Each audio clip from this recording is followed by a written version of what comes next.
Good Morning Business, la pépite.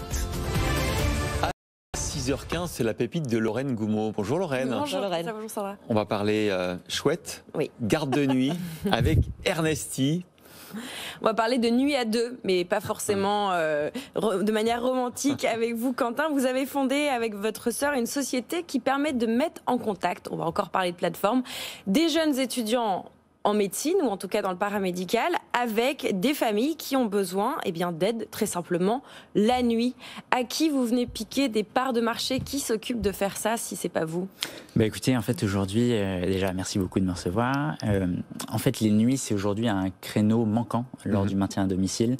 On arrive à trouver des solutions en journée avec une auxiliaire de vie, une infirmière, une aide-soignante, mais en fait, passé 20 heures, c'est beaucoup plus compliqué d'arriver à trouver une présence la nuit.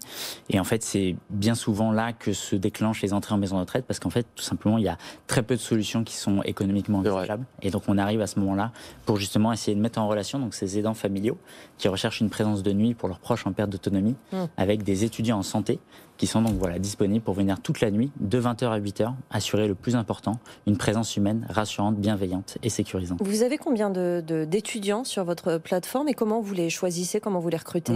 Aujourd'hui, on a plus de 5500 étudiants inscrits sur notre plateforme. C'est énorme. On essaye. Et donc, on a un processus très rigoureux pour arriver à uniquement sélectionner les meilleurs, ceux qui sont les plus motivés. Donc, on va vérifier dans un premier temps tout un ensemble de pièces justificatives, carte d'identité, certificat de scolarité, attestation de sécurité sociale, etc. Et en plus de ça, on va leur faire enregistrer une petite vidéo de présentation où ils se présentent face caméra pendant 1 minute. Comme ça, quand la famille va sélectionner sa chouette, donc son étudiant en santé, ils vont pouvoir baser leur choix sur l'énergie que dégage chaque chouette. Et en plus de ça, on leur fait passer à tous un entretien. C'est ma sœur et donc cofondatrice Séverine, qui est psychologue clinicienne de la santé, qui s'occupe de faire ces entretiens-là. Et en général, Quentin Zakoyan, ce sont des étudiants qui font ça plusieurs nuits de suite, qui s'installent quasiment pour dormir chez une personne âgée, ou bien où c'est vraiment, on change de chouette régulièrement? C'est une excellente question. En fait, nous, on limite à ce que nos chouettes ne fassent pas plus de 2 nuits par semaine. D'accord. Parce qu'en fait, c'est important pour nous qu'ils puissent faire des accompagnements sur le long terme. Donc, comme vous le dites, en fait, ils reviennent de manière récurrente. Et en fait, ce qui se passe, c'est que nos familles prennent en moyenne entre 4 et 5 nuits par semaine. D'accord. C'est des accompagnements très intensifs. Et donc, en fait, ce qui se passe, c'est qu'on met en fait des équipes de chouettes au chevet de chaque accompagné. Donc, en fait, on va avoir une équipe de 2-3 étudiants en santé qui vont se relayer de manière... Alors, ça sera pas le même étudiant toutes les nuits, mais ça sera le même le lundi et le mercredi, ça sera le même le mardi et le jeudi, etc. pour qu'un vrai roulement s'installe. Quentin, votre service, il est disponible partout en France. On imagine que c'est plus facile dans les grandes villes pour organiser ça.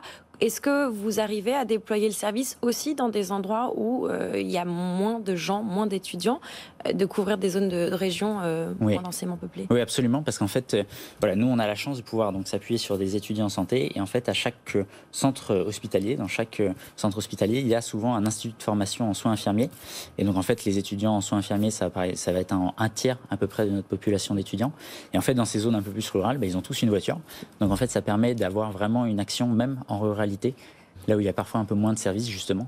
Donc, très intéressant. Alors, combien ça coûte pour les familles et puis combien ça rapporte aux étudiants en médecine? Donc, un accompagnement de nuit de 20h à 8h.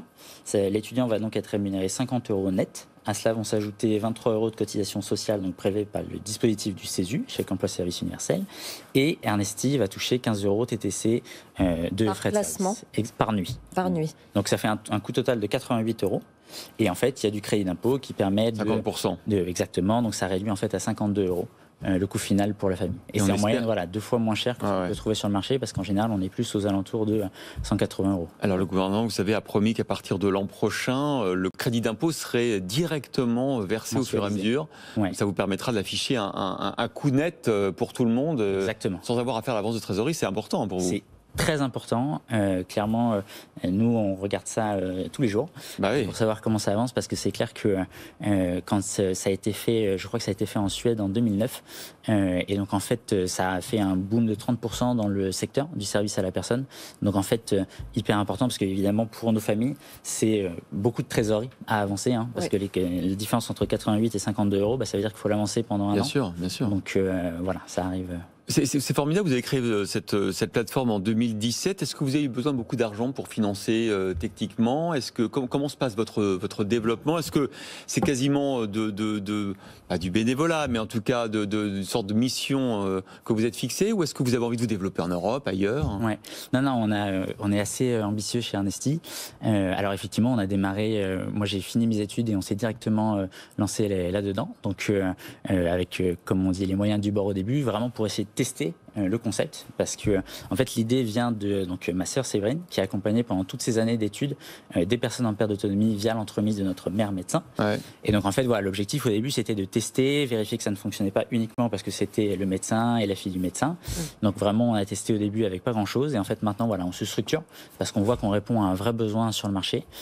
Donc voilà, maintenant vous êtes de ça des partenaires, vous avez des financements? Absolument. Donc là on vient de finaliser un premier tour de fonds d'amorçage, donc de 300 000 € pour s'entourer de business angels expérimentés, très forts sur la partie des plateformes. Donc on a par exemple Marc Batty de Dataiku, Nicolas Cohen d'Anchor Store, Antoine Châtelain de Wikaza. Bref, vraiment pour essayer de se structurer, parce qu'en fait on est 3 associés cofondateurs et effectivement on a tous les 3 27 ans, donc assez jeunes.